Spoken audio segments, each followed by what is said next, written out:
Welcome, welcome once again to the Radical Imagination. I'm your host, Jim Vrettos. I'm a sociologist who's taught at John Jay College of Criminal Justice and Yeshiva University here in New York City. The best in the American tradition has always been those moments and periods when we thought and acted as internationalists, not isolationists.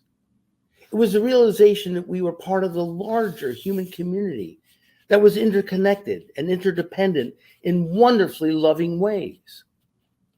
Our foreign policy and domestic policy was a reflection of that transcendent spirituality and morality. It wasn't about an exceptionalism that all too often took us down a path of righteousness and conquering cultures so as to justify our own sense of entitlement and privilege. Ironically, those periods did not enrich our own sense as Americans either. It turned us into the policemen of the world, bullies that came to be hated, feared, and detested by most of the countries of the world. That's the case today. Survey after survey shows that most of the countries of the world see us as the chief enemy to the peace and tranquility of the world. Our guest today on the Radical Imagination is Junior Mbangala, a global activist who communicates and collaborates in diverse multicultural environments. His special passion is to develop public policy for access to education worldwide, with a special focus on Black and Latin American communities. Toward that end, he co-founded ADMA, the African Diaspora Mentoring Association at the University of Oxford. ADMA plays a pivotal role in supporting vulnerable and marginalized populations. He's also worked with immigrant refugee centers in Mexico toward that same goal there. Junior is a member of the United Nations University and the UN system, where he graduated with a master's degree in public health and human development. He's fluent in English, Spanish, and French, and is presently pursuing a master's degree in environmental change and management at the University of Oxford. His international background, work, and commitment is exactly what the world and America needs now. So welcome, Junior. It's great to have you on the show. We've had your sister on, and now you're following in her footsteps on that. And you're calling from Belgium, right? Exactly. Hello, Jim. Thank you for having me, and thank you for such a nice introduction. I wasn't expecting that much. You know, we as Americans, and of course we're New Yorkers still, we live in such a city where so many cultures and every nation of the world lives, but still, what we want to do and what I'm so anxious to talk with you about, and you represent so much of an internationalist tradition in education that is lacking in this country at that time. So I think it's gotten us into a lot of trouble, as I tried to say in the opening. So tell us a little about your background, your family background, your educational background, and as this internationalist scholar and activist, and how that may differ, because I know you spent time in the States too, and Exactly. the changes, yes. Yeah. I was in Denver 1 week ago. I just came back in Belgium, so now currently I'm in Belgium. So you're calling me, and I'm calling you like from Belgium right now. From Belgium. If I can, just for 1 second, because I talk about more parochial backgrounds. Yeah. I did spend some time in Denver. I went to high school there, which was a very, very good high school. Very fortunate there. University of Colorado. But it's beautiful country, beautiful people, but still, you tell us your experiences there and in this country versus the more international vision that you've grown up in. Definitely, I will spend good time in Colorado. So I will come back to Colorado, but let's start with my background, like you asked me to do. So yeah, I'm from Belgium. I was born and raised in Belgium all of my life, and yeah, my background is like my parents are from Congo, DRC. So I have the origins and this background. So basically, as an African descendant, I grew up in Belgium, and so my parents coming from Congo and being in Belgium had both of them the opportunity of uh, studied and going to they went to the university, and then it's something that in all of my life they always was telling me the importance of going to the university and take this opportunity, right, of having access to a good education. So in the house I grew up, I was always like surrounded by those messages, like be good at school, do well at school, because then once you open this opportunity, you will open like every opportunity like in your life. It's like being the opportunity of having good education can definitely open new realities for someone. So that was like the main message of my parents. And my dad is a university teacher, Mm. is professor, and my mom is nurse. And I've always siblings, like you mentioned, didn't you? You received my sister like few weeks ago in your show. Yes. She's a lawyer. My older sister is a nurse as well as my mom, and I have also an older brother, and is a let's say is a consultant. He studied economics, so it's kind of consultant and economist. So, and then me, I'm the last one of the family, the baby of the family, and They- now I'm also pursuing my journey. Wonderful. Now, your parents were born in Congo? Yes, Congo? exactly, both of Okay. them. Under what circumstances did they decide to go? They went directly then to Belgium, right? And under Mhm. what circumstances? Was it under certain duress or? So Yeah. basically, back in the 80s, just after the decolonization, my father wanted to have access actually to good education because he did some studies in Congo, but then he understood that uh, having the opportunity of traveling to from Congo to Belgium and to do some study would be definitely great for him and would be better for him if he want to be successful in life. So he made this move to have access to the university in the city I grew up in Liège in Belgium. Mhm. So that was basically for that reason he went from Congo to Belgium, and then my mom came as well, and that was basically the idea. Go to the to the university, having access to education, and then having access to a better life than he had in Africa. Right. What does he teach? Was he? So my dad is an economist. So basically, he's teaching now economics and also let's say mathematics, but basically economics. So he's an economist Yeah. uh, with an expertise in quantitative work and so on. Okay, wonderful. He's also a researcher. Actually, my dad is a PhD, so he made his research on economics and transport in African, and he's teaching now this field. Okay, so now, so you bridge so many worlds. You come from Africa. You're living in Europe, in Belgium. You've spent time in Mexico, in Latin America. You spent considerable amount of time in the States also.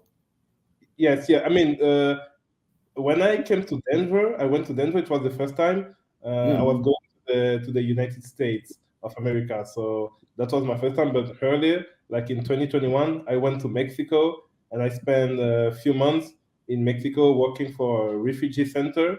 And there, when I was in Mexico, I realized the importance of having access to education because I was working with some people from overseas being in a refugee center. They didn't have a lot of possibility because they were waiting for the let's say for the legal document identification, and waiting for those documents. They didn't have a lot of access of education for doing other things. And at that moment, I realized that education is like a human right, actually, a human necessity. And then I started thinking how I could help them, or I could provide some support. And then I came back to Belgium to pursuing my own study, and then I started to work. I started to work with ADMA, like you said, ADMA. ADMA, this association, developed by a couple of friends and my older brother. And then when I started to work with them, I just realized that I could also support in a certain way the people I met in Mexico in this refugee center called Café Min. Cover. Now, let me backtrack again, because you used a phrase in a very interesting way. Education is a human right. Definitely. Now, I certainly would agree with that. But when you look around the world, that doesn't seem to have translated very far.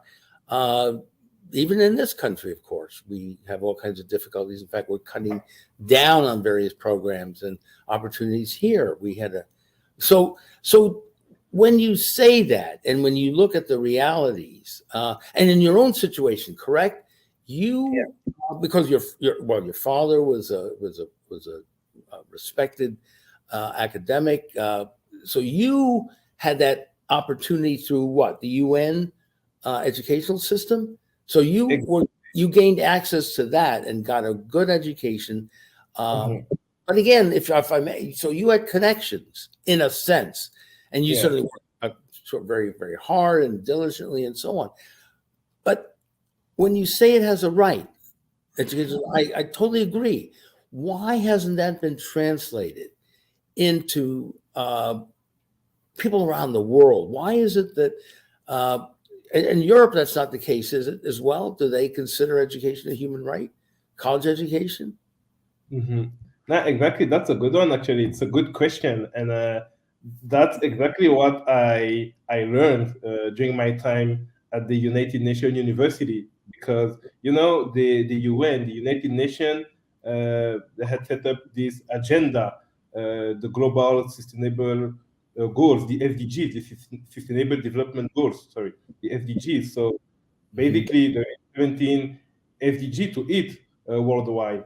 And in those SDG, there is one regarding education, which is the SDG number 4, quality of education. So basically, they want to achieve a quality of education worldwide, but it's not the case still.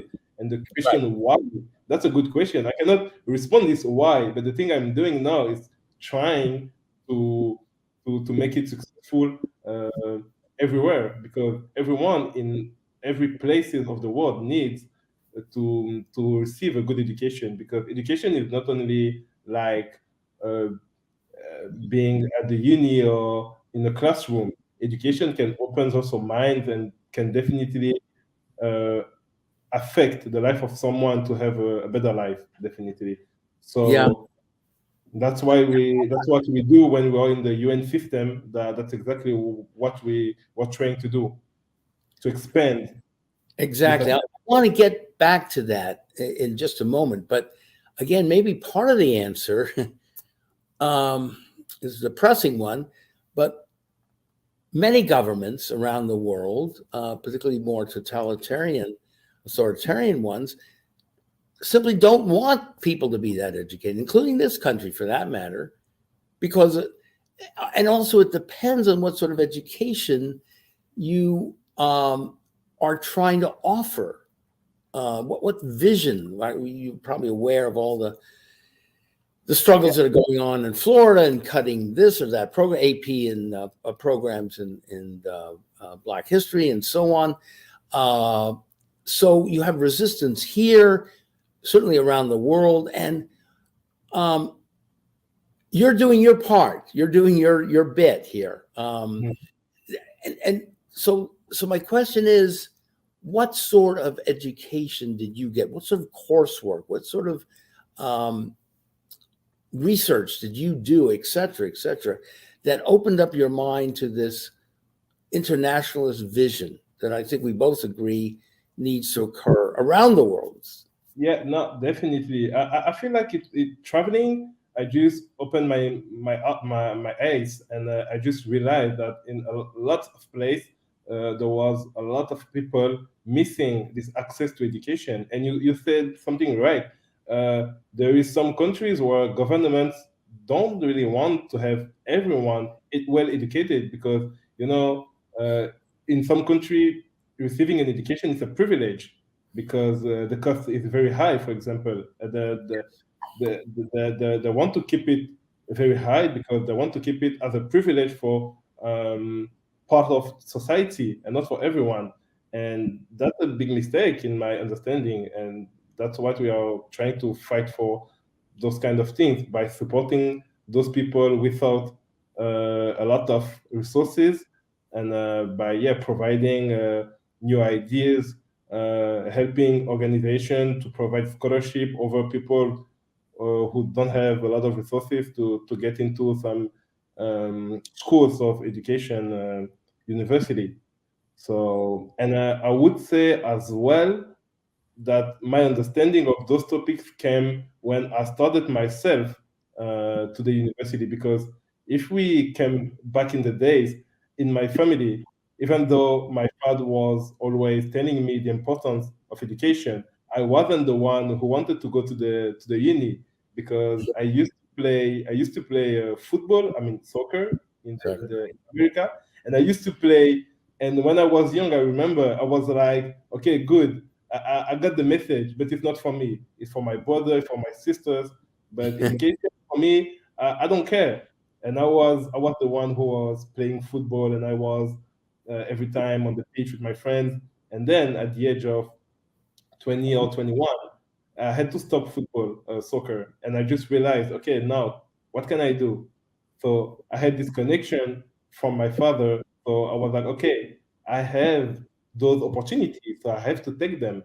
And I took them, and I went to university. That's great. But then being at the university, I realized, okay, but around me, those people who don't have those connection or this family connection, or don't have someone in their family who went to university, what are they doing?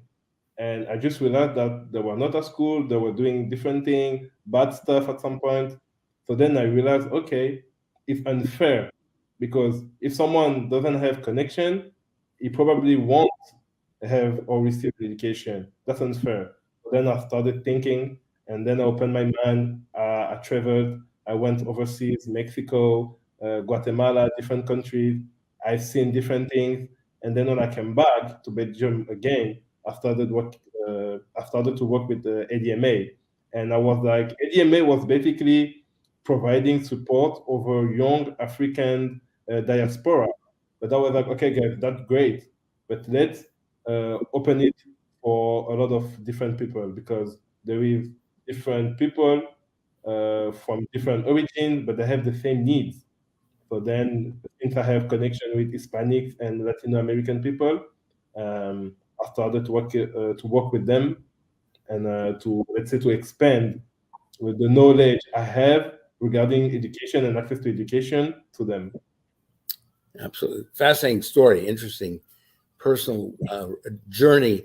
For 1 second, you piqued my curiosity. You said you had to stop.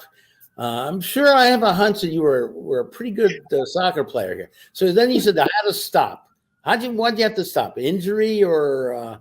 Not injuries. I guess like I was not good enough because at some point, mostly in Europe, when you hit the age of 19, 20, if you didn't like get professional contract, it's like complicated to pursuing this career. So when I say I had to stop, it's like, okay, I was like, I appreciate the time I had playing soccer. I had a lot of fun, but now I'm 20 or 21. So it's not working as I was expecting. So that is fine, but I should do something else. and that's why I said I had to stop. Yeah.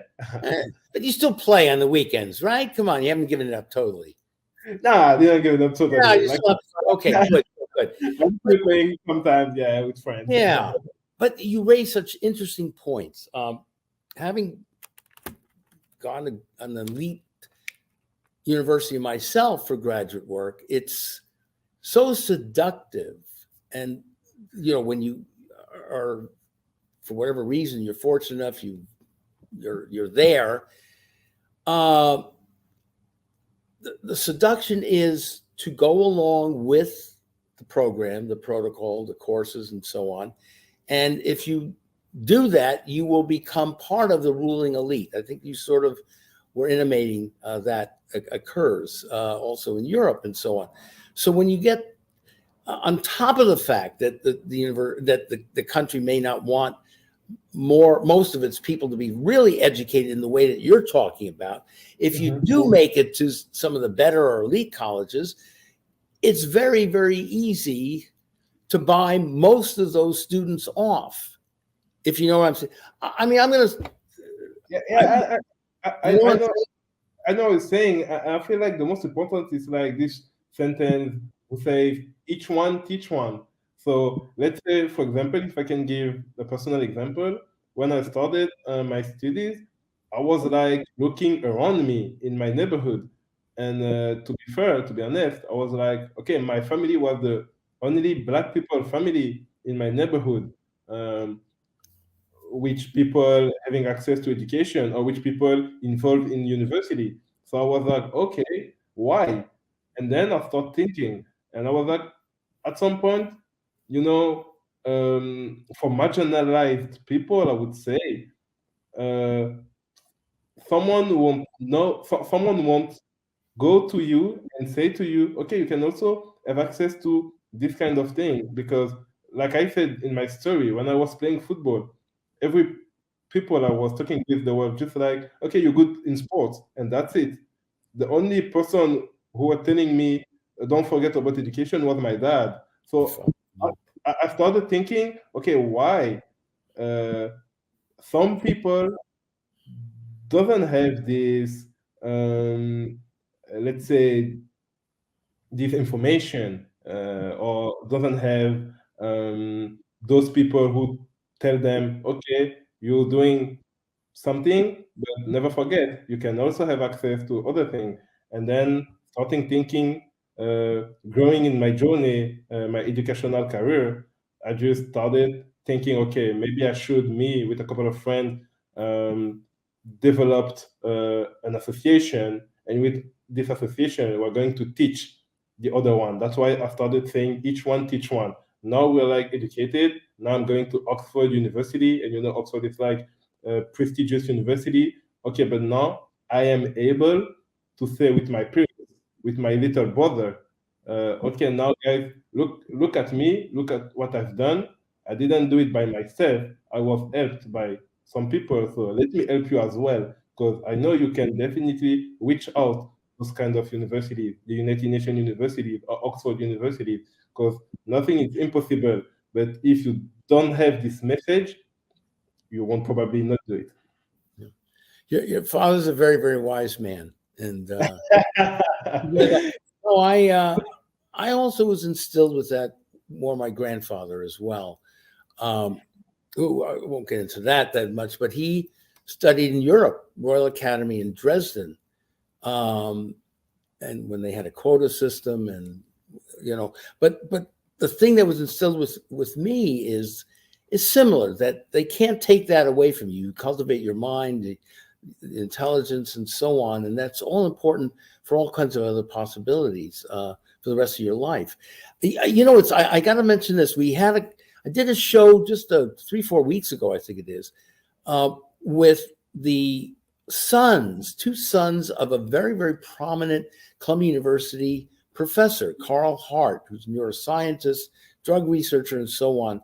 And his two sons, Damon and Malachi, went to Columbia and started a mentoring program like you're describing on campus, and was the first one, I believe it was the first And they called it the Diaspora House for African American students and also Caribbean and so on. So that idea really took hold, and it surprised me to know that that was the only one that really existed in all of the Ivy League schools. So you're doing that as well, it sounds like. And explain to our audience what we mean by the diaspora, and you're certainly part of the diaspora as well. Definitely. How do you make sense out of it? And how do you, as you're saying, help people, mentor them in this very tricky way of not co-opting, getting co-opted and getting pacified and getting bought off, and that you are part of a larger tradition. You need, and there's a duty, there's an honor to carry that on, not only for yourself. You got to take care of yourself too, but for others. Definitely, and it's a privilege to say, okay, I have an association working, providing support to African diaspora. Because basically, the term diaspora is like for African descent who live like outside of the African continent, like me in Belgium, and like it's really interesting what you mentioned, because a few months ago I heard about someone in the University of Harvard in the US. He built a kind of similar association for the Black diaspora, let's say African diaspora in the University of Harvard, called "There is Black Men in Harvard Too," because and I reached out to this guy and he explained to me that in the US it's really common to think Black people are just good to sport, to music, or in entertainment, but not at school. And he wanted to to make it clear that there is also Black people in such a big prestigious uni as Harvard. And with my association I'm working in, we are like, we know as African descendants we don't have we do have the same possibility at some point, but we do not took them, we do not take them often. So the association mostly we want to open the eyes to everyone and think, okay, the opportunity you can see in the others, you can also take the same for your life. It's not like prohibited for us guys. So that's why we are trying to teach, let's say, the African descendant outside of the African continent, because we are like the maybe second or third generation of immigrants. When my dad came here for the first time back in the 80s, he told me there were not a lot of Black people in Belgium. Even in the city, even at the uni, he was like alone.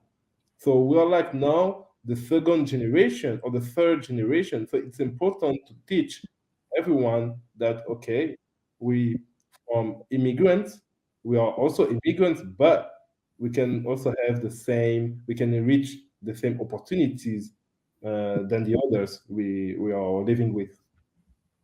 That's a great way of putting it. And what you're saying is the mentoring program also helps young African students overcome the structural racism and the negativity that they've perhaps incorporated from the cultures that have not really given their backgrounds full due. Exactly.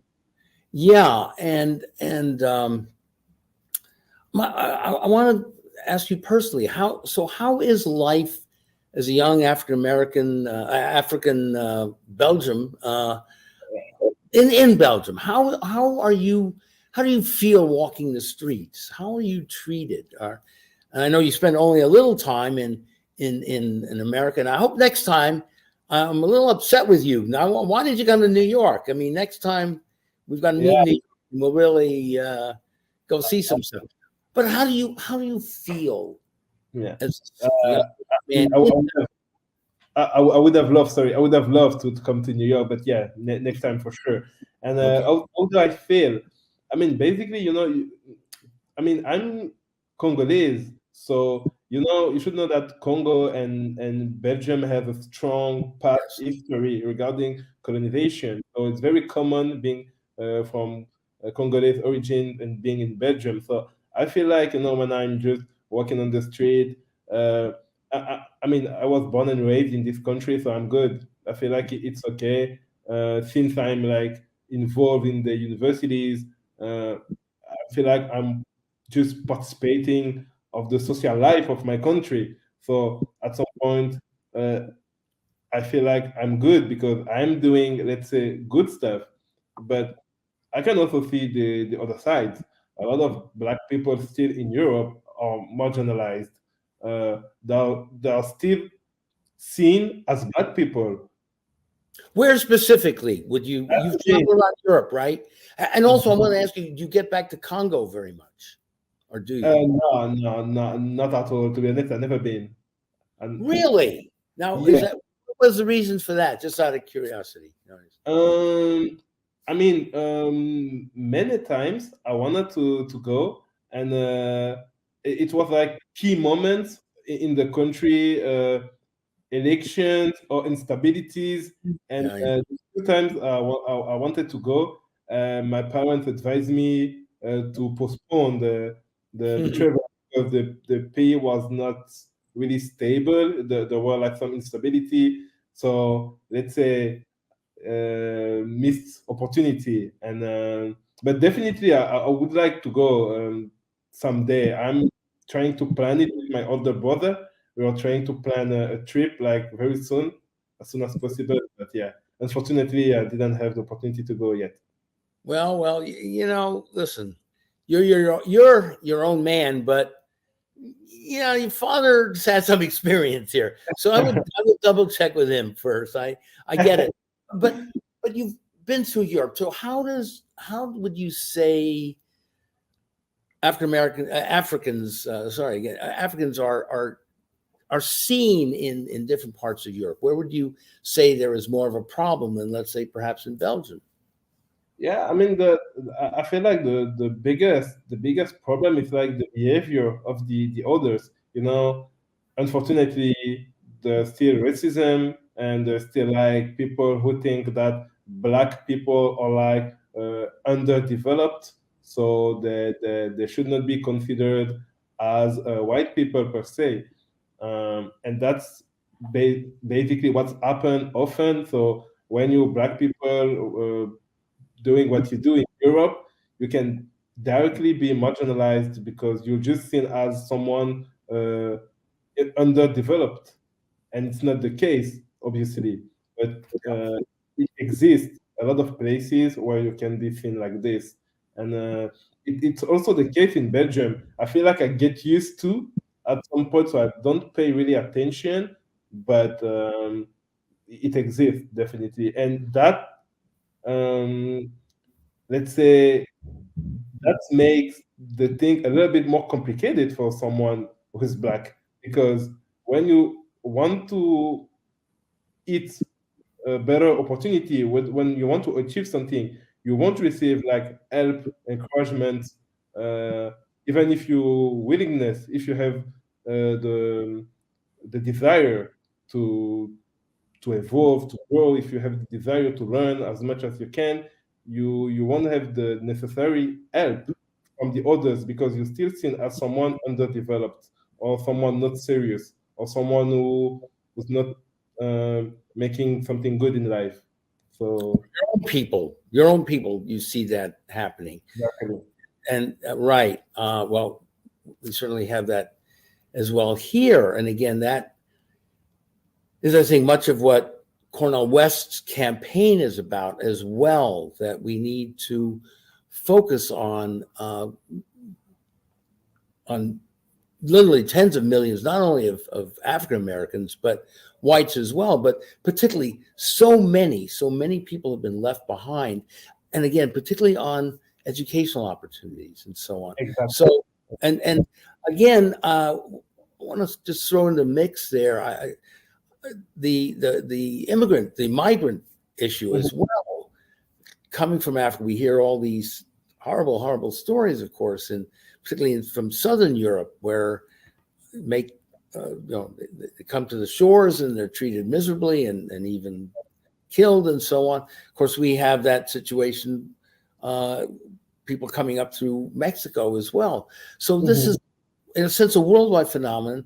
I'm just also wondering if there is a degree of anti-Semitism as well as Islamophobia within Belgium and other, France, so on, England. No, definitely in Europe, as well in America, there is homophobia, and you can see migrants killed on the sea in their travel from Africa to Europe, as well in the American continent, people from the Caribbean to Mexico, you can see them on trouble.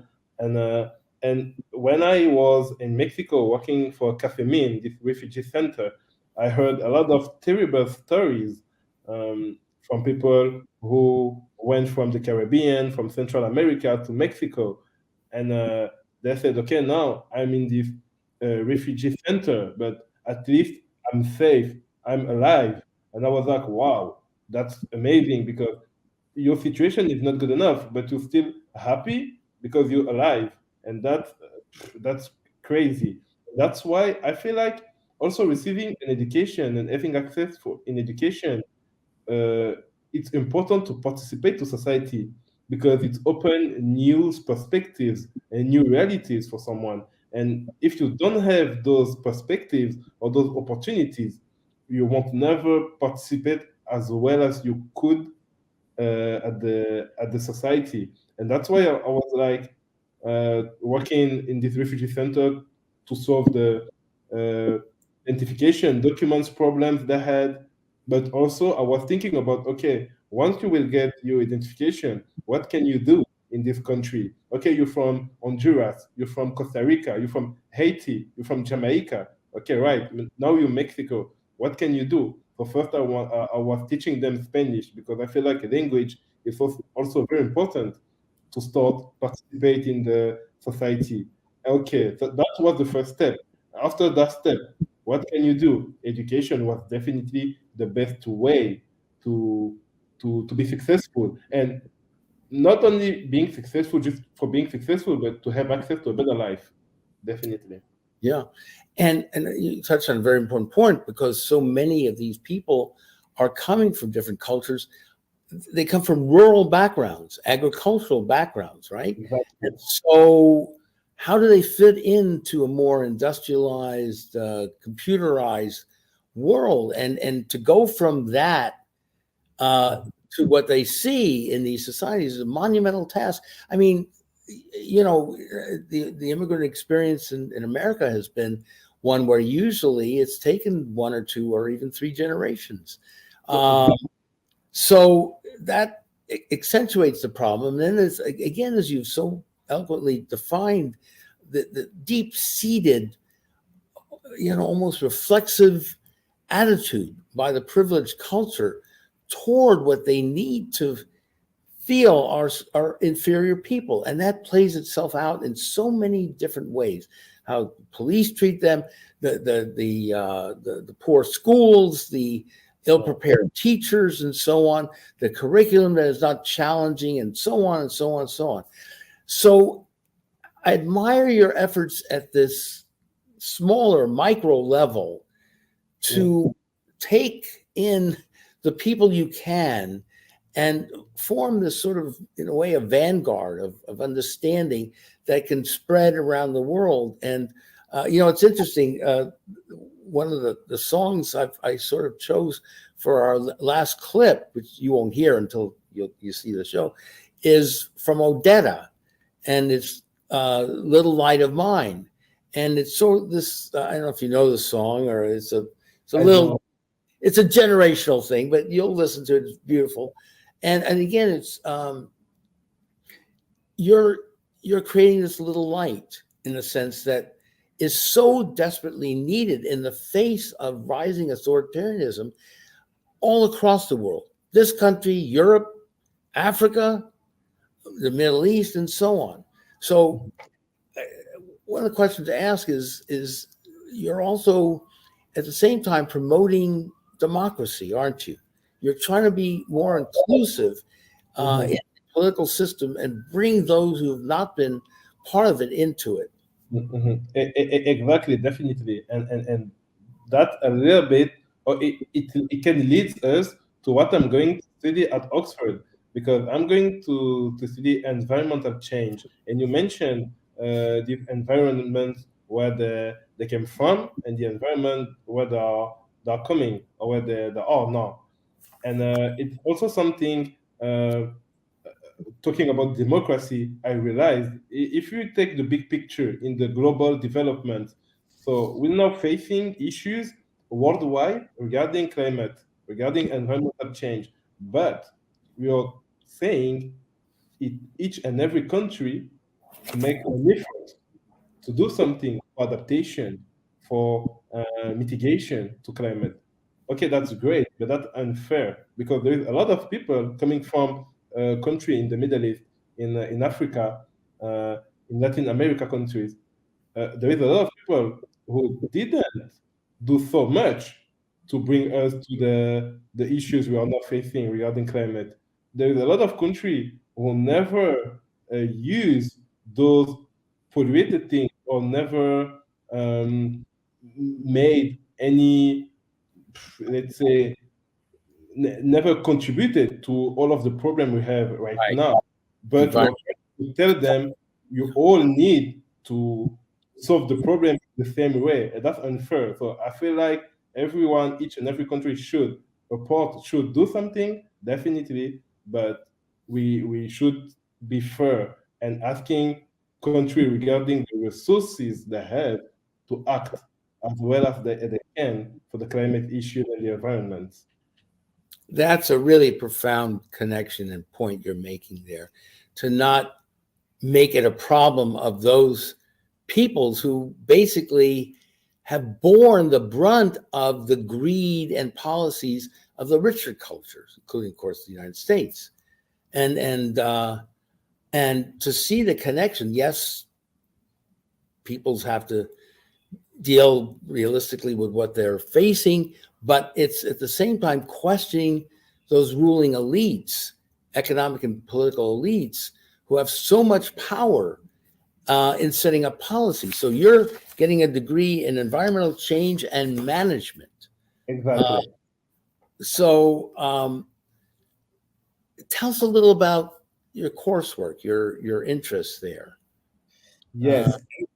I mean, like you said earlier in my introduction, you mentioned that I got a degree on public policy, and Yeah. was I studied at the United Nations University, and then I realized, I was like, okay, now I did public policy, so I can be policy analyst. Okay, but which field? What are my interests? Education. That's great. I wrote a thesis regarding education in Latin America, so I master like the Latin American issues, the African issues. But I wanted to specialize a bit more, and I was thinking, what are like the let's say the biggest issues we are facing now worldwide? And I was like, okay, definitely the climate issues, environmental issues are like the biggest one. And I was really interested to how to solve those issues worldwide. So I applied to Oxford and in this master program.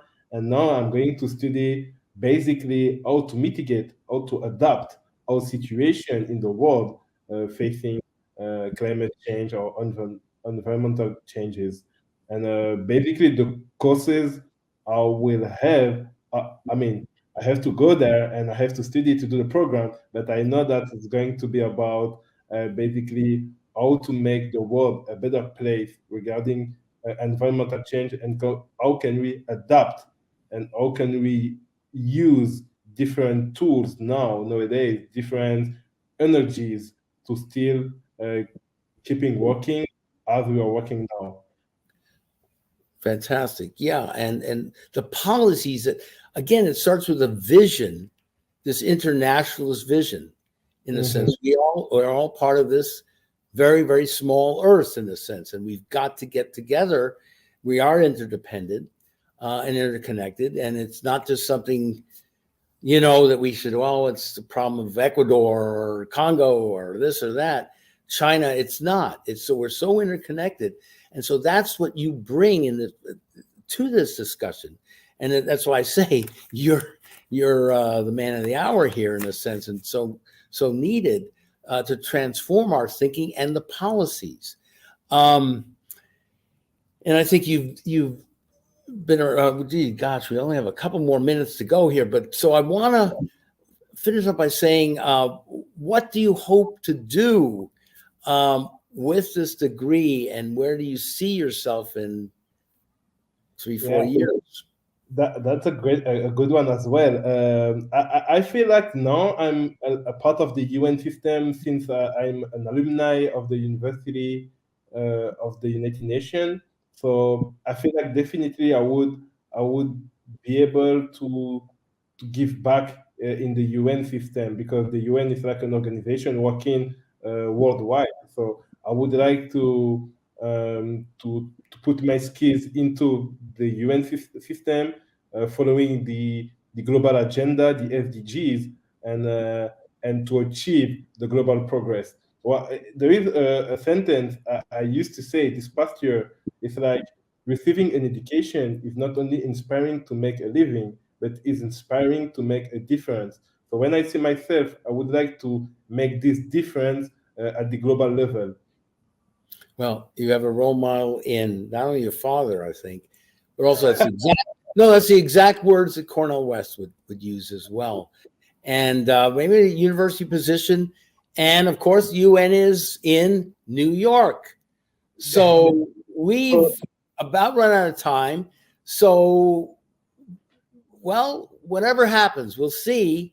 Mm-hmm. Maybe we'll see you here in New York, and you'll be working for the UN and Columbia, NYU, wherever, and you'll be carrying on just a very, very profoundly important vision, and bring that to this country and help us understand the complexity of the world in a way. And yet it is very simple. We're all the same, and we're all going to survive together, or we're going to destroy each other. So thank you, Junior, so very, very much for this wonderful dialogue. And I wish you all the best. And it's been a real blessing. And say hi to your sister, and hope to see you in New York sooner.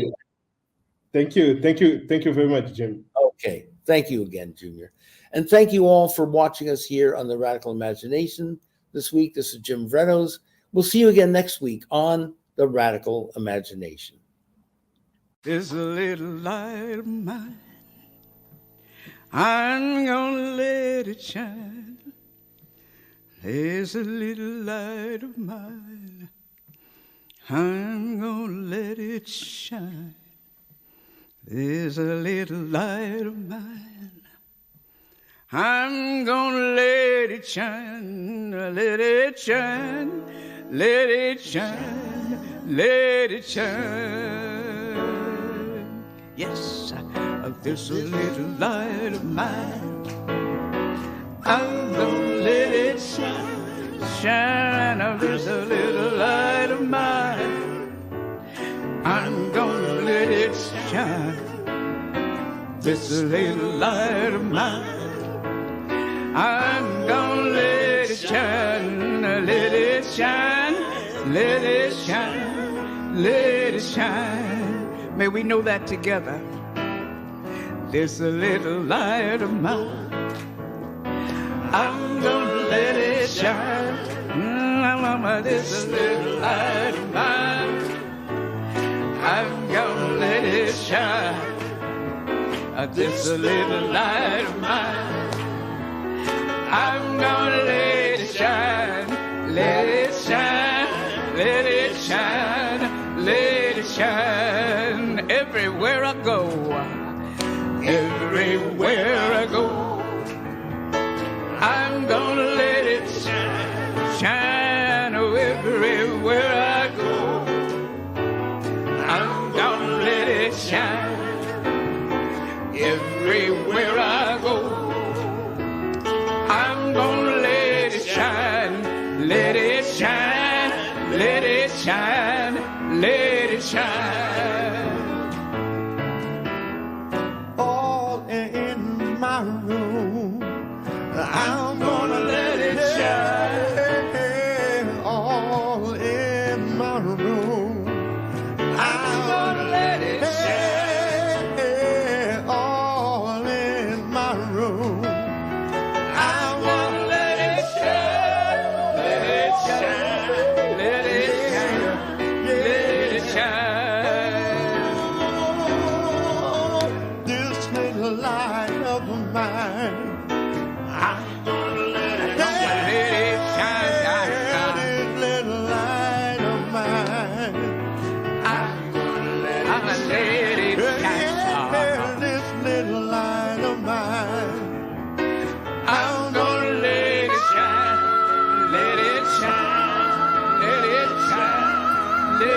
shine.